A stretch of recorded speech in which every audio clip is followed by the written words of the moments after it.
Bismillahirrahmanirrahim. Assalamualaikum warahmatullahi wabarakatuh. Saya ucapkan kepada semua penonton dan pendengar Borak Bisnes malam ni.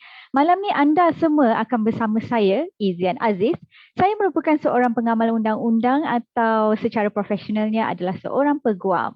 Minggu lepas adalah merupakan pusingan pertama untuk kupasan hartanah dengan tajuk beli lelong, untung atau rugi. Jadi by this time, kepada sesiapa yang menonton episod lelong minggu lepas tu dah ada sedikit sebanyak kan ilmu tentang perkongsian lelong. Dan tahukah tuan-tuan dan puan-puan bahawa malam ini adalah merupakan pusingan terakhir bagi kupasan hartanah. Ya, kita ada 2 pusingan sahaja dan malam ini kita bawakan tajuk beli baru, untung atau rugi. Beli baru. Perasan tak bila kita beli barang baru tu nikmatnya sangat-sangat, ya Allah tak tahu nak kata kan, bila Rana, Lazada atau Shopee hantar barang, kita buka plastik, kita rasa excited sangat. Ini kan pula beli rumah baru. Perasaan bila dapat kunci tu, rasa dia kalau boleh peluklah rumah tu, dah lama nak peluk ketat-ketat. Jadi, untuk kupasan beli rumah baru lelong atau rugi ni, kita bawakan 3 panelis yang memang tepat sangat untuk berkongsi dan menjawab soalan tuan-tuan dan puan-puan. Bukan itu sahaja, tuan-tuan dan puan-puan juga berpeluang untuk memenangi hadiah di akhir rancangan ini. Alright, tanpa melengahkan masa, ingin saya menjemput ahli-ahli panel kita malam ini. 1, 2, 3. Jemput masuk ahli-ahli panel. Sila munculkan wajah-wajah anda yang tampan lagi menawan di hadapan kamera. Tu dia, segak-segak semuanya. Mari kita berkenalan dengan ahli panel kita yang pertama iaitu Puan Nadira Sharif dari First Global Reality. Apa khabar Puan Nadira? Khabar baik. Okey, terima kasih juga Tuan Moderator kerana menjemput saya. Alhamdulillah. Untuk makluman para penonton, ini adalah merupakan kali pertama kita menjemput dan menampilkan Puan Nadira Sharif di dalam Borak Bisnes. Puan Nadira, ramai orang nak tahu ni siapa Puan Nadira kita malam ni. Puan Nadira, boleh kenalkan diri dan juga perniagaan Puan. Silakan Puan Nadira. Terima kasih Puan Moderator. Assalamualaikum dan selamat malam. Okey, saya Nadira Sharif, property agent daripada First Global Realty. First Global Realty dah bertapak di Malaysia selama 5 tahun dan kepakaran kami ialah menjualkan rumah-rumah baru atau dikenali sebagai undercon dari beberapa top developer di Malaysia. Antaranya adalah LBS, Masing, Mitra Land, Central Park, BCB, MKH dan banyak lagi. Klasifikasi saya adalah memadankan profil prospek dengan projek yang bersesuaian, menguruskan urusan jual beli dari pihak pemaju, bank dan juga lawyer. Terima kasih Puan Moderator. Itu dia Puan Nadira. Dia tapau habis semua developer hebat di Malaysia ni. Ya Allah, hebat-hebat. Okey, seterusnya ahli panel kita yang kedua malam ini adalah Tuan Saidi Adib yang merupakan seorang interior designer. Saya percaya kalau tengoklah kan susuk wajah dan susuk wajah Tuan Adib ni, pengalaman Tuan Adib pasti lebih 10 tahun ni. Dengan ini, saya mengajak Tuan Adib untuk memperkenalkan diri dan perniagaan Tuan Adib yang Tuan Adib jalankan. Dipersilakan. Okey, Assalamualaikum dan selamat malam kepada para penonton pejuang pewarisan. Okey, selamat datang ke Borak Bisnes. Pertama kali, okey. Terima kasih kepada Puan Moderator kita, Puan Izian kita. Alhamdulillah malam ni insya-Allah saya akan berkongsi sesuatu yang ilmu yang insya-Allah bermanfaat kepada semua. Sebelum itu izinkan saya kenalkan diri. Nama saya Saidi Adib, boleh panggil saya Saidi atau Adib. Okey, sebagai seorang interior designer, okey, saya adalah salah seorang pengarah di A&L Interior Design. Okey, dengan moto kita Space Utilization Greater Satisfaction. Okey, alhamdulillah saya telah berpengalaman di dalam industri interior design ni selama 11 tahun dan alhamdulillah sepanjang itu kita telah membantu lebih ramai pemilik-pemilik rumah untuk memiliki rumah yang mereka idamkan. Seperti yang kami cogan kata kami, iaitu moto kami is kita memberi manfaat dan memberikan pengalaman yang terbaik kepada klien-klien kita. Itu saja untuk kita. Kembali pada I see.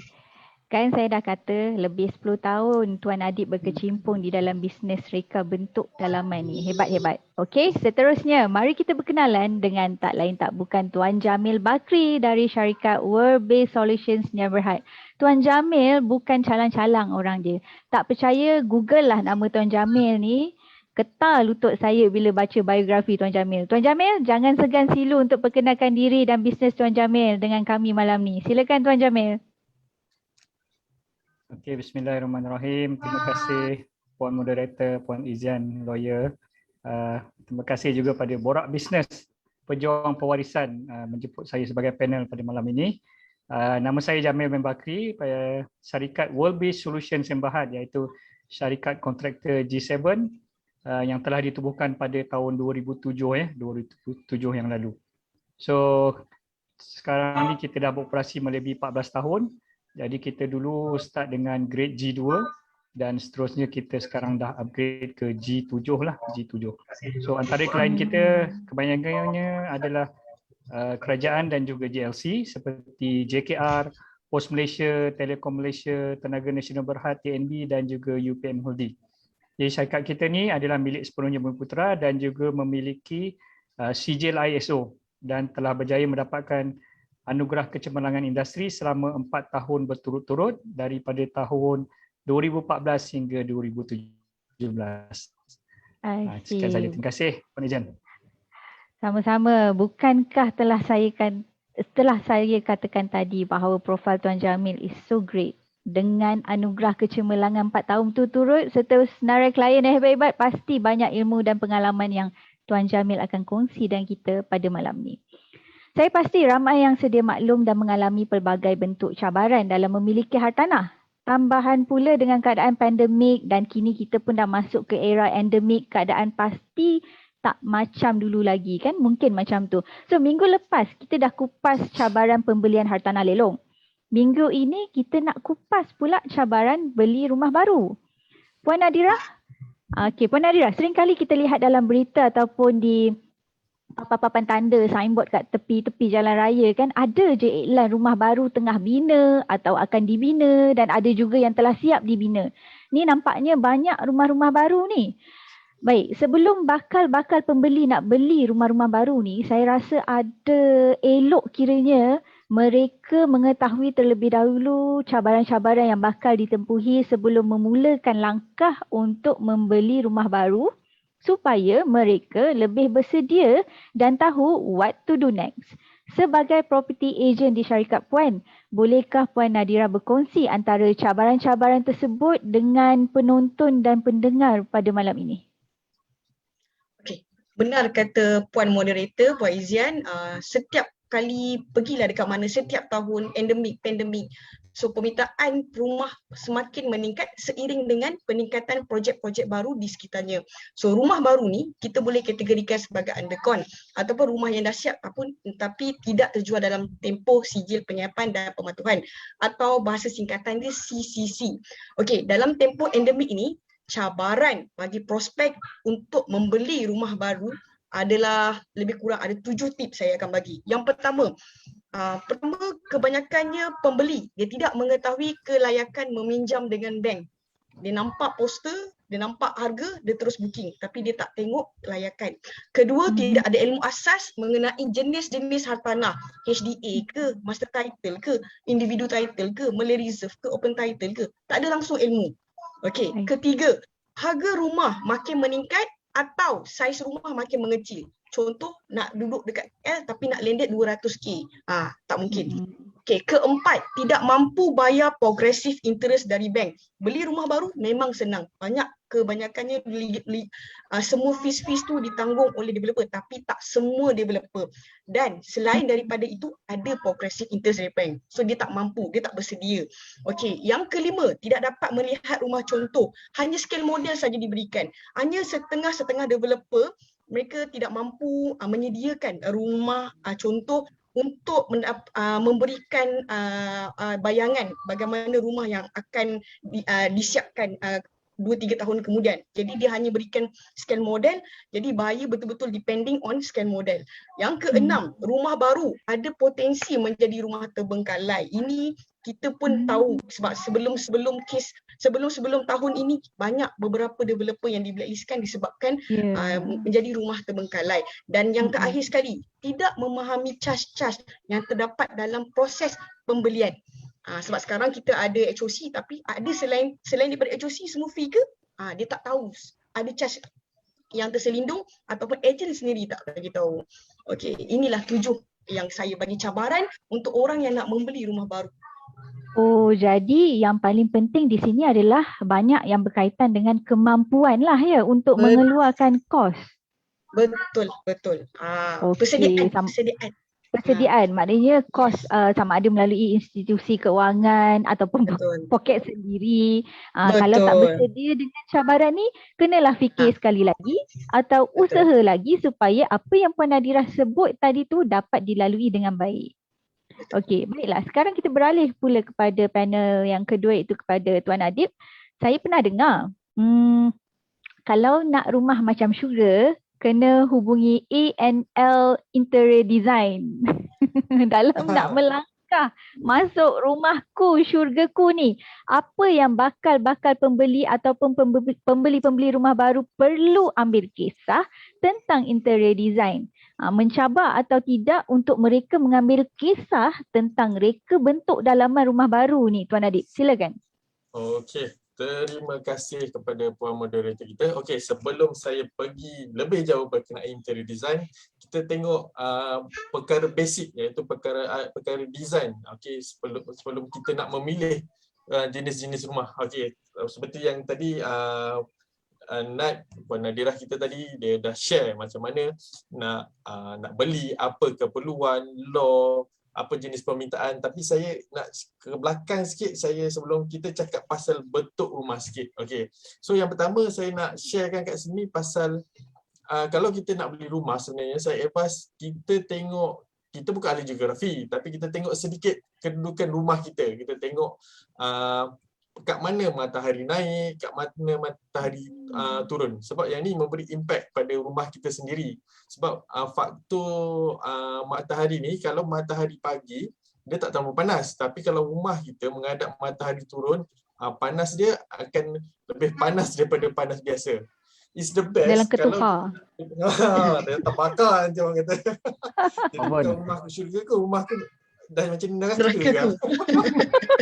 Macam tu pula. Okey. Cuma apa yang terbaik adalah kita kalau boleh cari, kita pilih rumah, barisan rumah kita daripada sebelah. Maksud dia matahari tu naik from the side of the house. Depan kita tak ada matahari, belakang kita tak ada matahari, dia from the side. So maknanya impact rasa panas tu kurang. Is the best. Macam itulah. Itu yang pertama. Yang pertama berkenaan geografi. Nombor 2 is kita tengok sikit pasal design rumah tu itself. Kita tengok design rumah tu, macam mana architecture dia sikit.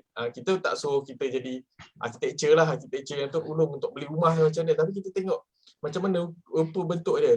Adakah rupa bentuk kita, biasa kita tengok pada bumbung lah. Okey, bumbung rumah sekarang kalau kita tengok dia dah ada car porch. Car porch ni biasa dia bagi flat roof. Flat roof ni dia tak ada bumbung lah. Atas tu kita kena make sure dia punya perairan tu tak ada ponding, drain water part tu tak ada sumbat. Lepas tu design dia memudahkan air yang bertakung tu cepat kering. Sebab bila waktu-waktu hujan kan, yang terlalu banyak, lama-lama walaupun rumah ni baru, memang dia akan ada faktor kebocoran tu tetap akan berlaku. Belum lagi tu, belum kita cerita lagi rumah yang lebih 5 tahun atau 10 tahun yang akan berlaku juga kebocoran. Itu nombor 2 lah. Kita tak suruh jadi arkitek yang tolong, tapi kita kena basic tu kena ada. Itu penting bagi saya. Okey, nombor 3 kita tengok layout rumah kita. Tengok layout rumah kita. Kita study rumah yang kita nak beli ni. Kita tengok macam mana, adakah ruangan dia tu, pintu masuk rumah kita tu, adakah dia menghadap tangga terus, atau menghadap buka-buka nampak ruang tamu, nampak terus sampai belakang terus. Ataupun kalau rumah apartmen, kita tengok kalau masuk bilik tersorok ke macam mana ke, kita tengok layout ni. Apa yang macam penting, bunyi ong je ni. Dia bukan macam orang kata feng shui. Orang kata feng shui. Okey, sorry, feng shui gitu. Orang kata feng shui, tapi ini practicality.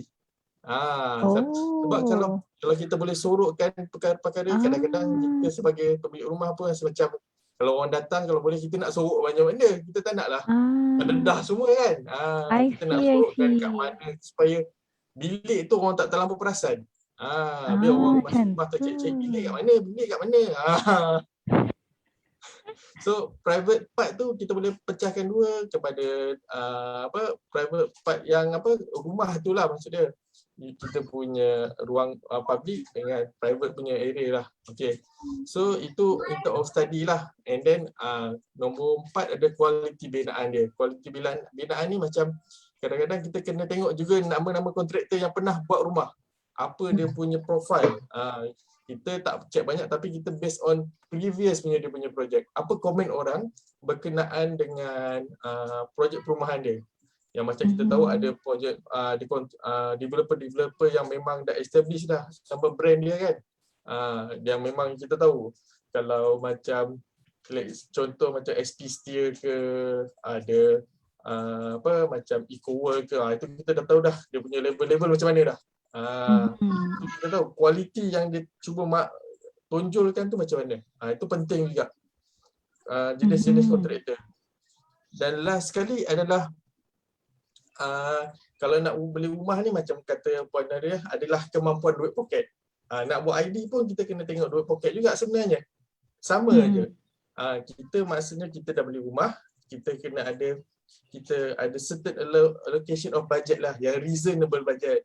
Janganlah dia kata macam duit tu ada 5,000 tapi nak buat satu rumah. Itu agak-agak memang susah nak kata lah sebenarnya. Bukan tak boleh, tapi memang payah sebenarnya. Macam mustahil. Itulah antara 5 poin yang saya kongsikan untuk cabaran memiliki rumah bagi dari pandangan view perspektif saya lah seorang designer. I see, banyak rupanya cabaran yang ada. Saya ingat kalau engage interior designer ni siap semua bawa beg baju je masuk rumah. Macam-macam nak kena check dulu rupanya ya. Yelah, nanti kalau bawa beg baju je, tak tik-tik-tik apa yang Tuan Adib cakap tadi, tak boleh tidur malam lah. Lagi-lagi bila baru tahu rumah tu menghadap matahari jatuh, ya Allah panasnya.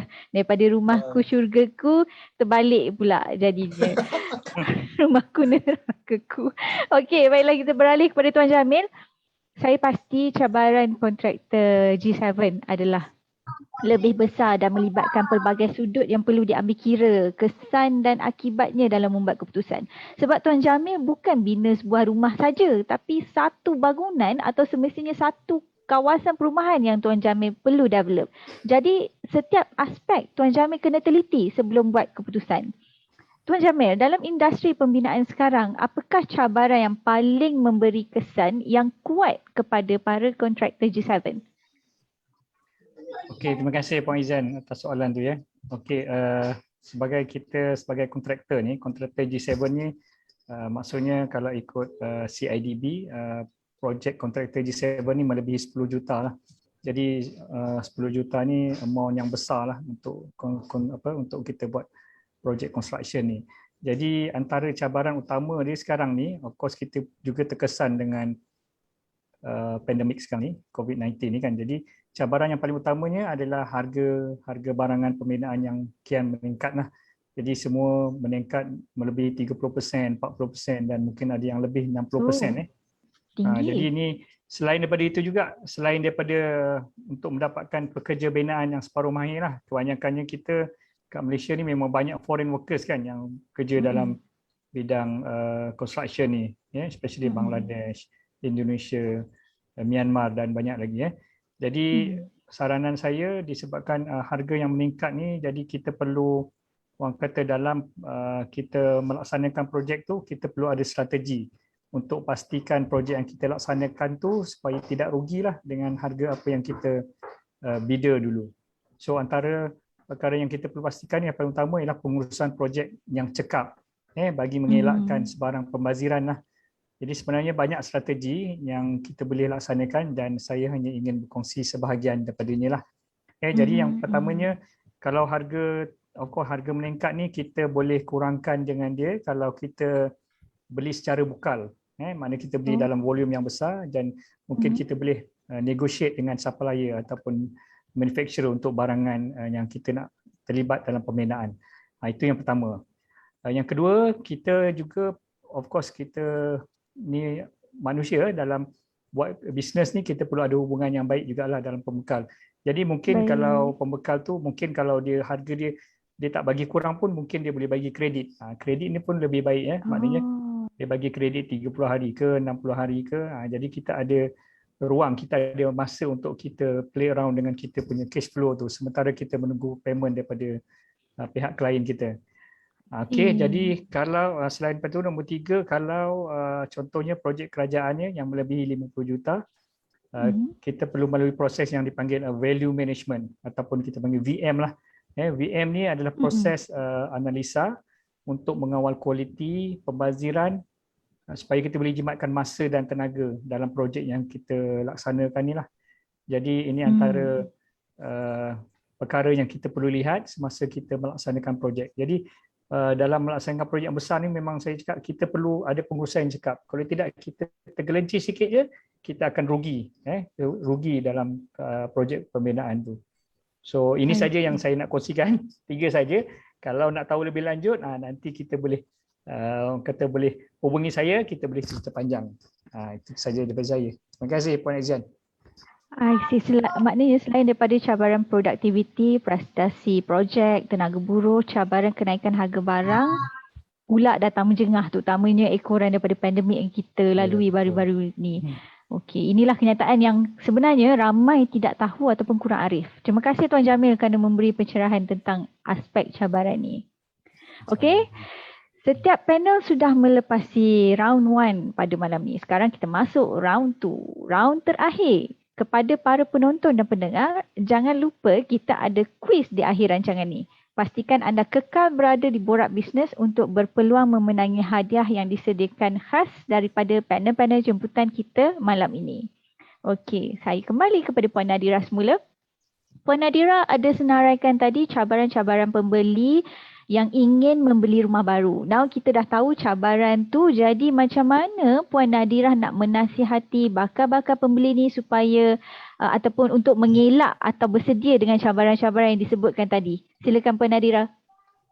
Okay, so tadi saya dah explain tentang cabaran. So apa sebagai prospek ataupun sebagai pembeli, bakal pembeli, apa yang anda perlu buat sebelum awak nak buat, sebelum nak membeli, mengatasi cabaran tersebut. Yang pertama, semak dulu, fahami dahulu kelayakan diri sendiri untuk meminjam. Sama ada diri sendiri ke, combine ke, ataupun ada combine lagi seorang lagi ke, dengan projek ataupun rumah apa yang nak beli.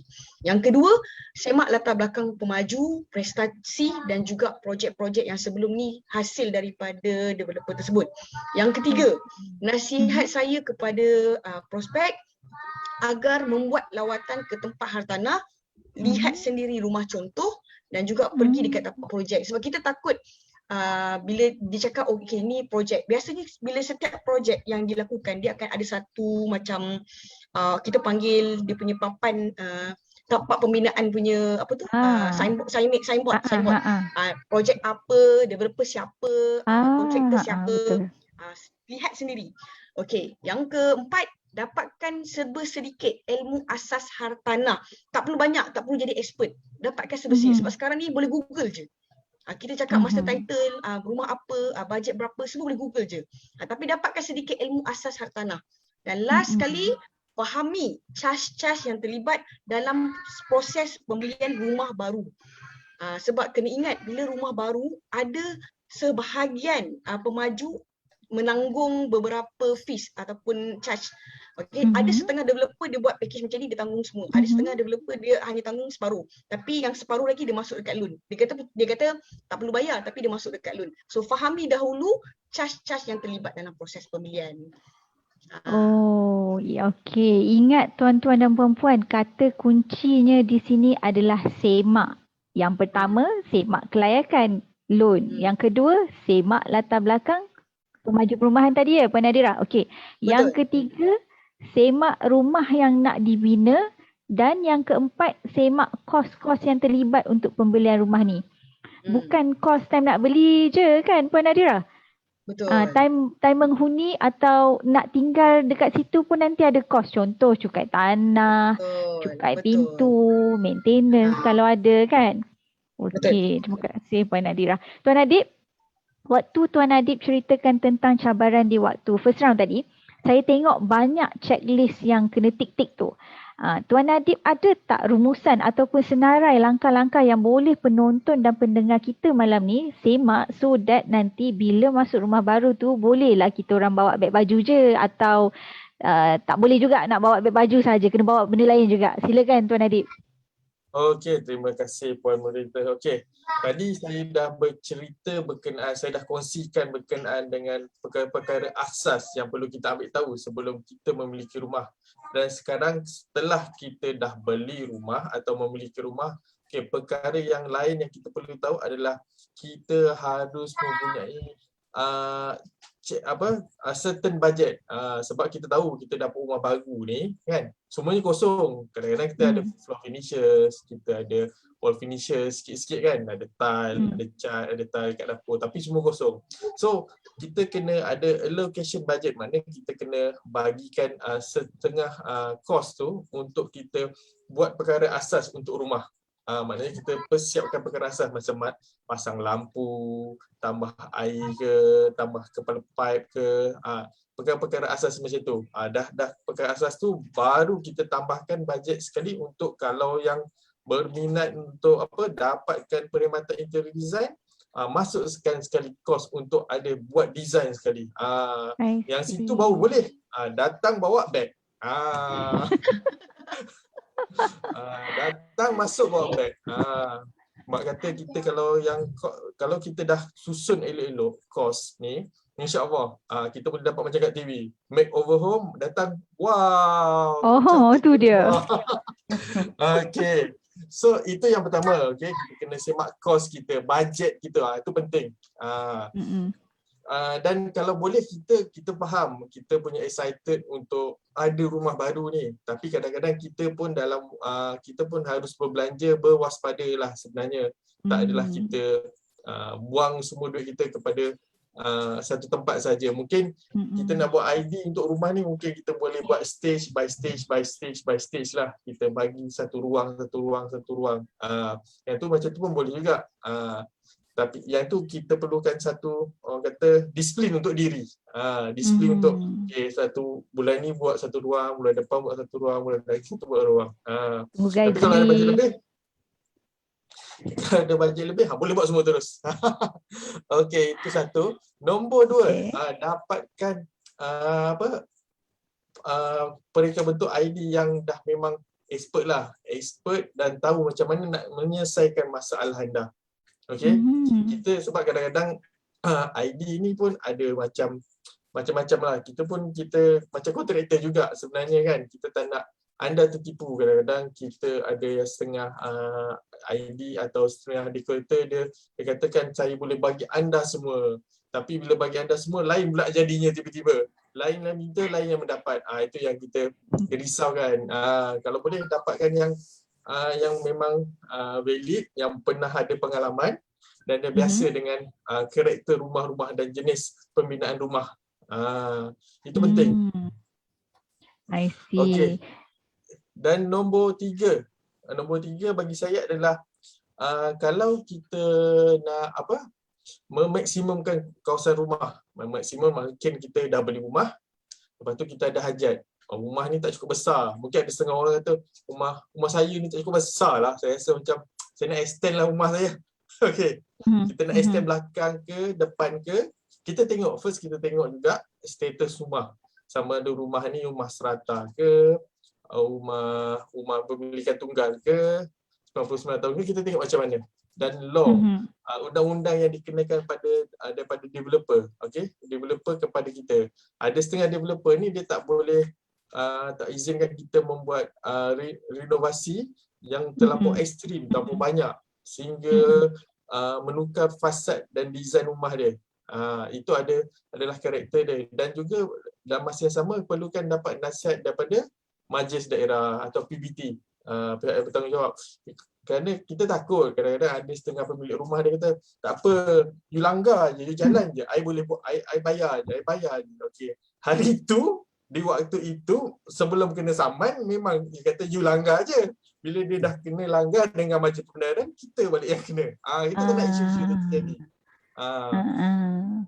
Dan masa yang sama pun kita nak elakkan perkara-perkara yang tak diingin terjadi. Sebab kalau katalah pembinaan tu tidak mendapat kelulusan dari majlis pembenaran, kontraktor pun tak boleh buat kerja, dah lah kontraktor tak boleh kerja semua berjalan, orang dia kena saman. Jadi banyak isu-isu yang tertunggak yang akan berlaku dan menyebabkan rumah yang dia idamkan tu tak jadi syurga. Dia jadi, tak tahu saya nak kata, tak sampai level syurga tu.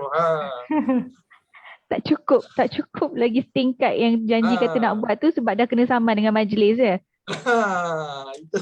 Itu yang kita nak cuba elakkan. Lagi satu dan tentunya yang keempat adalah kalau nak buat renovasi ni kita tengok design juga sebenarnya. Kita nak renovate rumah kita, memang design kita, cita-cita kita melangit ke syurga, tinggi melangit kan. Kita banyak syurga je malam ni cerita kan. Tinggi melangit ke kayangan kan. Tapi kita kena juga tengok struktur asas, rupa bentuk asas rumah. Adakah renovasi kita yang bakal kita buat ni bersesuaian dengan keadaan rumah kita yang sekarang? Adakah kita punya pembinaan yang bakal kita buat ni akan melibatkan orang jiran-jiran kita?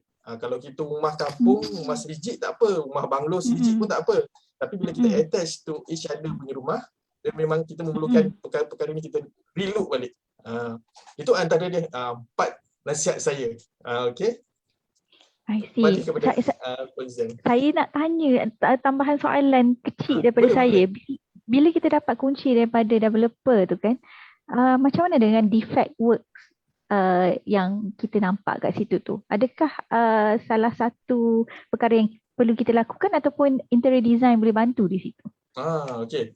Dia ada 2 cara yang untuk defect work. Okey, untuk defect work yang pertama, kita boleh dapatkan khidmat nasihat daripada inspektor yang berkelayakan untuk buat defect, ataupun kita designer pun boleh bantu buatkan defect untuk pemilik rumah. Yang mana defect ni kalau kita nak belajar sikit, saya boleh kongsikan, kita nak kadang-kadang kita sebagai orang biasa, kita tak tahu, kita rasa macam kalau kita nampak benda yang tak kena kat mata kita, kita kata semua defect. Tak, bukan seperti itu. Okey. Tapi salah satu contoh yang saya boleh kata defect adalah seperti macam kita pintu.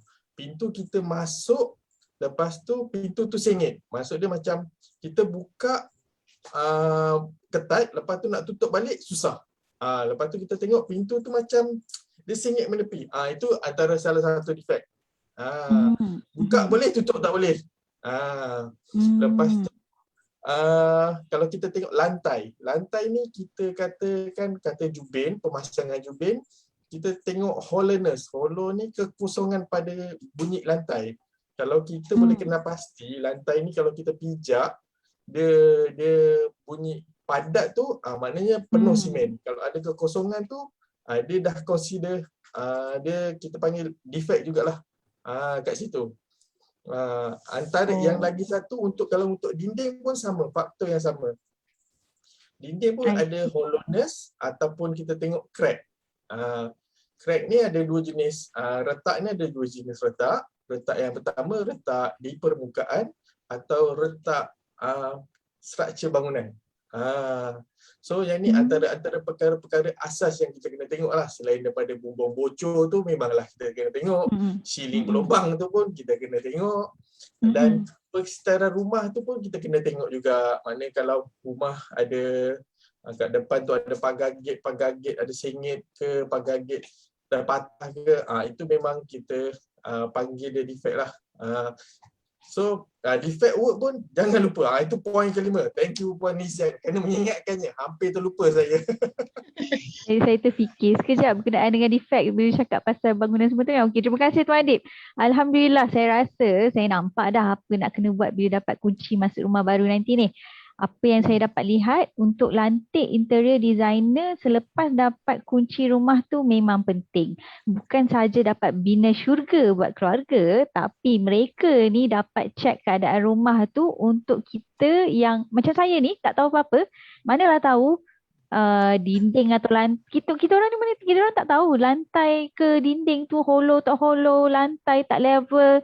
Pakai kalau saya lah nak gantung barang kat dinding saya ketuk je, ambil hammer, paku saya ketuk je nak gantung apa-apa. Jadi dengan melantik interior designer dah ada orang yang pakar untuk cerita semua tu kepada kita. Okey, baiklah, berbalik pada Tuan Jamil semula. Tadi kita bercakap berkenaan dengan harga barang naik kan. Jadi untuk mengatasi harga barang-barang pembinaan yang tinggi ni adalah bukan perkara yang senang. Yang ahli-ahli sektor pembinaan dan juga kerajaan untuk tentukan kerana ianya membabitkan ramai pihak dan banyak aspek. Tetapi ada caranya, insya-Allah. Pada pandangan Tuan Jamil sendiri, ada tak ruang-ruang yang Tuan Jamil atau rakan-rakan seangkatan boleh lalui dan atasi cabaran ni? Silakan Tuan Jamil. Okey, terima kasih Puan Moderator Ijan. Ialah isu kenaikan harga barang ni sebenarnya bukan isu yang baru lah. Bukan saja dalam sektor pembinaan ni, dalam orang kata barang-barang keperluan harian pun memang naik. Sentiasa isu ni kita dengar. Betul. Harga barang naik. Jadi saya rasa memang barang naik ni memang memerlukan kerjasama yang semua pihak lah, terutamanya daripada pihak kerajaan, daripada pihak pengeluar, pengilang barang-barangnya. Jadi kita perlu lihat macam mana kita boleh berbincang, especially dalam yang melalui pihak kerajaan lah.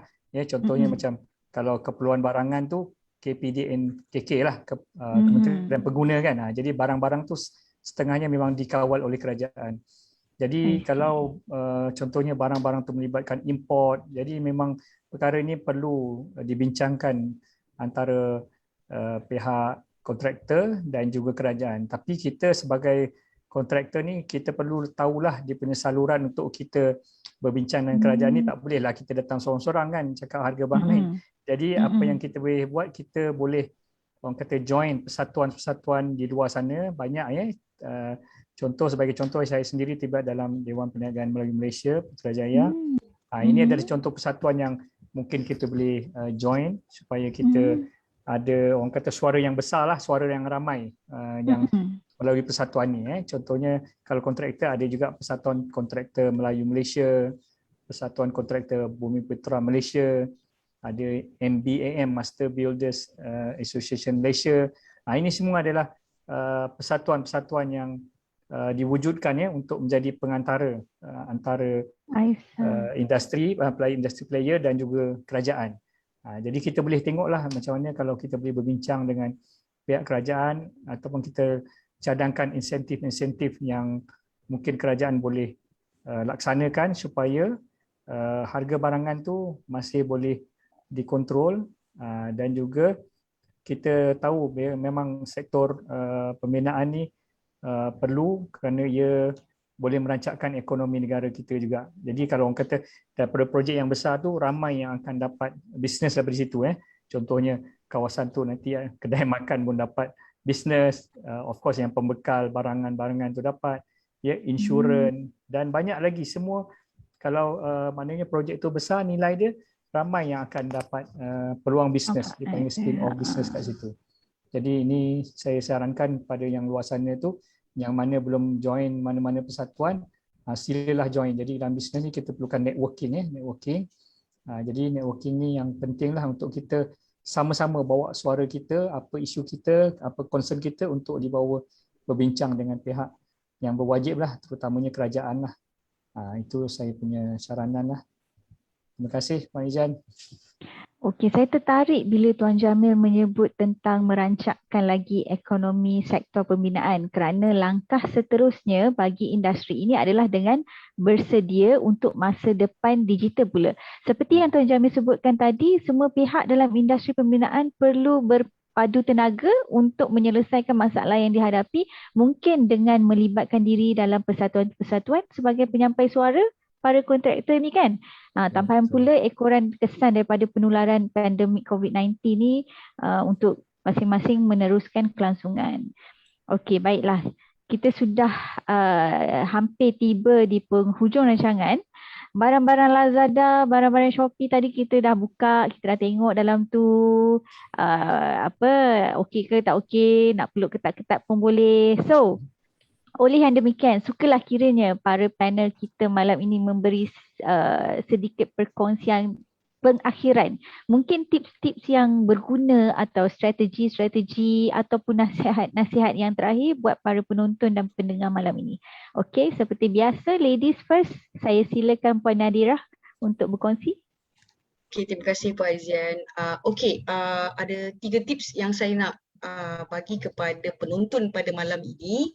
Okay, yang pertama, jika anda mahu membeli rumah baru, fahami dahulu kelayakan dan juga lokasi yang bersesuaian dengan tempat kerja. Jarang orang beli rumah walaupun murah jauh gila kat tempat kerja.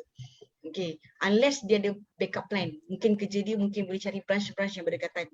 Okay, yang kedua, dapatkan nasihat dari ejen perumahan daripada agensi untuk memadankan profil dengan projek yang ada pada ejen tersebut. Kenapa mesti ejen perumahan? Bukan direct developer. Kebanyakannya yang mana ejen-ejen ni dia mempunyai lebih daripada satu projek. Dia tak ada setia pada satu projek saja. Dia ada banyak projek-projek yang dalam tangan dia. So untuk make it short, dia akan meshkan dengan semua projek-projek yang dia ada. So at least prospek akan dapat lebih tahu. Sebab kadang-kadang projek ni kita tak tahu. Bergantung semata-mata masa dia buka iklan tu ada ke tak ada. Okay. Dan last but not least, fahamikan sedikit tentang ilmu basic hartanah, ilmu asas hartanah. Okay, itu saja. Okey, terima kasih Puan Nadira. Sebelum saya pergi kepada panel seterusnya, saya lihat di sini admin telah bagi button pada saya untuk tengokkan soalan daripada para penonton dan saya nampak di sini daripada Mr. Jazz Joe. Katanya, Tuan Jamil, adakah harga barangan dikontrol oleh sesetengah pihak atau kartel? Macam mana Tuan Jamil? Boleh sambut soalan daripada penonton atau pendengar kita malam ni? Okey, satu soalan yang menarik menarik. Kita sering kali dengar perkataan ni kartel. Memang kita dengar juga kat luar sana pun banyak. Jadi memang tak dinafikan sebahagian daripada luar sana, sebahagian barangan lah mungkin dikontrol oleh setengah pihak tu memang ada. Tapi maknanya bukanlah maknanya kontrol tu kita tak ada peluang langsung untuk dapatkan barangan yang baik. Jadi saya rasa kita sebagai orang kata kontraktor atau yang meniaga sendiri ni, kita kena cari alternatif lain lah untuk dapatkan barangan. Kalau kata mungkin dikontrol oleh setengah pihak ni, kita try cari alternatif lain, barangan-barangan tu yang mungkin memenuhi spek dan jika kita bawa pada klien kita propose. Maknanya cari alternatif lain. Jadi saya rasa memang ada, tapi maknanya ada alternatifnya. Jadi kita sebagai orang kata kontraktor ataupun yang meniaga ni, kita sendiri kena kreatif dan inovatif lah untuk orang kata kalau ada cabaran tu, ini salah satu cabaran lah, harga naik dikontrol semukan lah. Kita sendiri kena kreatif dan inovatif lah untuk mengatasi masalah-masalah sebegini. Jadi perkara ni memang ada, kita perlu cari jalan lah untuk menyelesaikan isu sebegini. Itu jawapan saya. Terima kasih. Okey, terima kasih Tuan Jamil kerana memberi pencerahan, kata Mr. Jazz Joe. Seterusnya saya sambung dengan Tuan Adib. Tuan Adib, ada tak any sharing ataupun boleh berkongsi kata-kata yang terakhir buat kami semua malam ni? Silakan Tuan Adib. Perkongsian tip yang saya nak bagi adalah pertama sekali, saya ada 2. Yang pertama sekali, kita ulang kaji. Ulang kaji maknanya kita study apa produk yang macam kita nak beli barang kat Lazada, macam tu jugalah barang rumah ni kita nak beli. Jadi kita kena tengok kedua-duanya. Maksudnya macam rumah pun kita kena tengok kat mana kedudukan dia, macam saya cakap awal-awal tadi kan, geografi dia, kawasan tempat beli dia. Lepas tu kita kena study juga kontraktor yang pernah buat. Ini penting supaya kita tak nak perkara yang berlaku pada orang lain, nasib yang tidak elok untuk orang lain terjadi juga kepada kita. Ini juga kita panggil langkah berjaga-jaga untuk diri kita sendirilah. Okey, nombor 2 adalah berkenaan dengan bajet. Bajet ni penting. Kita seharusnya dapatkan bajet yang bersesuaian dengan kehendak kita. Untuk bajet ni biasa kita boleh survey lah, kita boleh tanya a few designer, a few mungkin builder yang boleh bantu kita untuk dapatkan kos-kos renovasi ini. Itu saja daripada saya. Study dan bajet. Study dan bajet. Ingat dua perkara tu. Okey. Tuan Jamil. Okey, minta maaf, bukan Tuan Jamil. Puan Nadirah. Okey, Puan Nadirah. Sebelum saya teruskan dengan Tuan Jamil, saya nak patah balik kepada Puan Nadirah sebab saya nampak di ruangan komen terdapat satu soalan yang mungkin berkaitan dengan Puan Nadirah. Soalan daripada Mr. Jazjo juga. Berkenaan dengan ejen perumahan, kata Mr. Jazjo, kenapa ejen yang tiada nombor RAN masih beroperasi? Okey, soalan ni bukan Jazjo je. Apa nama Jo? Okey. Jazel, Saya akan tanya. kawan saya tu. Oh ya ke? Ramai lagi akan tanya. Okey. Perlu faham yang ada RAN ni biasanya dia akan menjual. RAN ni adalah satu lesen yang membolehkan dia menjual rumah subsil. Dia pegang duit. Okey, untuk rumah under construction tak perlu RAN. Dia hanya bergantung kepada agensi punya REA dan juga RAN, dan semua ejen-ejen di bawah agensi tersebut membolehkan dia menjual rumah under con.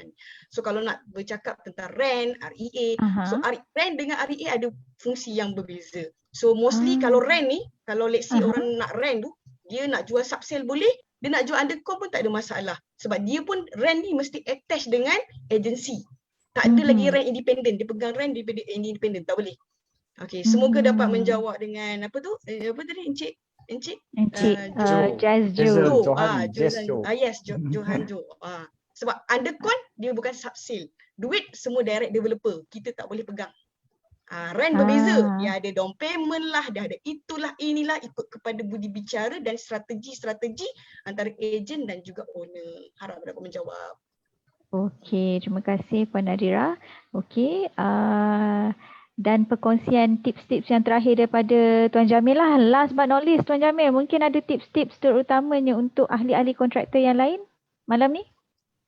Okey, saya just nak berkongsi lah dan juga sedikit pesanan. Yalah, kita ni sebagai kontraktor, kalau jauh sana tu, kita melaksanakan projek ni sebagai satu orang kata amanah lah. Jadi kalau sebaiknya kita perlu melaksanakan projek tu dengan amanah dan siapkan sebaik mungkin lah.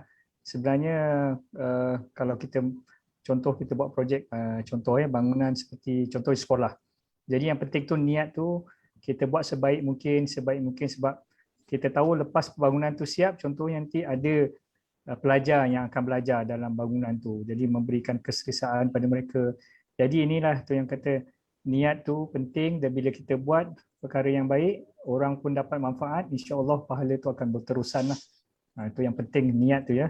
Jadi sebelum ni of course kita pun banyak dengar isu-isu macam pembinaan ni ya, macam contoh bumbung runtuh lah, banyak lagi isu-isu keselamatan yang mungkin melibatkan nyawa juga kan, dan sebagainya. Jadi kalau kita melaksanakan projek tu, kita perlu berhati-hati dan laksanakan projek sebaik mungkin lah. Jadi tapi selain pada itu, ada juga kontraktor yang cemerlang. Cemerlang tu maksudnya mungkin dari segi pengurusannya baik, mungkin dari segi tempoh masa yang disiapkan tu lebih awal daripada apa yang dijadualkan. Jadi perkara ini kita ucapkan sabaslah pada kontraktor selalu yang orang kata ahead of time bila siap projek ni. Jadi macam saya sebutkan tadi, sektor pembinaan ni juga adalah sebahagian daripada orang kata ekonomi penting dalam negara. Jadi insya-Allah orang kata kerja yang baik ini kalau kita laksanakan baik, insya-Allah dia punya result pun baik, insya-Allah berterusan. Jadi saya juga menjemputlah kalau ada di luar sana yang mungkin nak collaborate dengan saya, insya-Allah boleh hubungi saya. Terima kasih. I see. So innamal a'malu binniyat. Setiap amalan tu bermula dengan niat gitu. Alhamdulillah. Okey, selesai sudah sesi untuk ahli-ahli panel kita. Kini tibalah masa untuk kuis yang dinanti-nantikan. Tanpa melengahkan masa, soalan kuis pada malam ini, malam yang terakhir adalah nyatakan satu tips yang dikongsi oleh ahli-ahli panel kita sebentar tadi. Saya ulang, nyatakan satu tips yang dikongsi oleh ahli-ahli panel kita sebentar tadi. Pemenang adalah peserta yang menjawab soalan paling pantas dan menjawab dengan betul. Kalau jawab pantas tapi tak betul pun tak boleh juga. Jadi kita akan minta bantuan admin untuk dapatkan maklumat penyertaan yang ada. InsyaAllah kita akan hubungi anda jika anda layak untuk memenangi pertandingan ini. Jika anda ingin menghubungi ahli-ahli panel kita seperti Puan Nadira, macam mana para penonton dan pendengar kita malam ni ingin menghubungi Puan Nadira jika mereka memerlukan khidmat nasihat ataupun bertanyakan rumah-rumah yang baru yang on sale sekarang ni? Macam mana mereka nak hubungi Puan Nadira? Saya boleh dihubungi, sebentar lagi saya akan share nombor saya dan juga anda boleh pergi kepada website agensi kami di firstglobal.com.my. Okey, boleh Google je, ada website dia. So dekat situ akan nampak muka saya juga. www.firstglobal.com.my. Boleh nampak Puan Nadira baru-baru ni dia telah mendapat anugerah tak silap saya. Baru ni, hari ni saya nampak tadi. Tahniah Puan Nadira. Okey. Tuan Nadib, mungkin Tuan Nadib juga boleh kongsikan bagaimana caranya supaya kami semua dapat menghubungi Tuan Nadib mungkin untuk dapatkan khidmat nasihat ataupun nak claim hadiah. Okey, kami di ANL Interior Design boleh dihubungi di IG atau dekat IG boleh cari ALID. Okey, atau dekat di Facebook pun boleh A+L Interior Design, dan boleh juga lawati laman web kami www.alinteriordesign.com. Okey. Okey, macam tu insyaAllah. Nanti mungkin Tuan Nadib dan panel lain boleh sharekan di ruangan komen. Tapi siapa yang dah dapat maklumat tu sekarang boleh catat, boleh simpan ketat-ketat dalam phone. Tuan Jamil mungkin boleh kongsikan email ataupun nombor telefon ataupun website Tuan Jamil sendiri supaya mudah para penonton dan pendengar untuk hubungi Tuan Jamil. Tuan Jamil ada kata tadi siapa yang nak berkolaborasi, nak joint venture ke dengan Tuan Jamil, boleh contact Tuan Jamil. Macam mana tu Tuan Jamil? Okey, yang paling mudahnya melalui FB lah, Facebook. Senang saja, nama penuh saya, Facebook saya Jamil Bakri. Itu yang pertama, Facebook. Yang kedua boleh layari saya punya website juga. Nama syarikat saya World Based Solutions Yang Berhad. Jadi kita punya website tu www.wssb.com.my. World Based Solutions Yang Berhad, wssb.com.my. Dalam tu ada email dan nombor telefon saya. So yang paling mudah FB dan juga website lah. Dua ni boleh hubungi saya melalui FB dan juga website. Terima kasih. Okey, insya-Allah. Terima kasih kepada para penonton, para pendengar yang setia maupun yang baru bersama kami kerana meluangkan masa anda yang berharga bersama-sama. Terima kasih kepada Pejuang Pewarisan kerana menyediakan platform Borak Bisnes ini, dan ribuan terima kasih kepada ahli-ahli panel yang hebat-hebat dan berpengalaman luas di dalam bidang masing-masing kerana sudi berkongsi dengan kami semua. Akhir kalam, sekian saja dari kami untuk 2 malam berturut-turut mengupas topik beli hartanah lelong, beli hartanah baru, untung atau rugi. Semoga perkongsian dari kami memberi manfaat kepada anda semua. Sesungguhnya yang baik itu dari Allah Subhanahu Wa Taala dan kekurangan itu dari diri kami sendiri. Wabillahi taufiq wa hidayah. Wassalamualaikum warahmatullahi wabarakatuh. Selamat malam. Waalaikumsalam.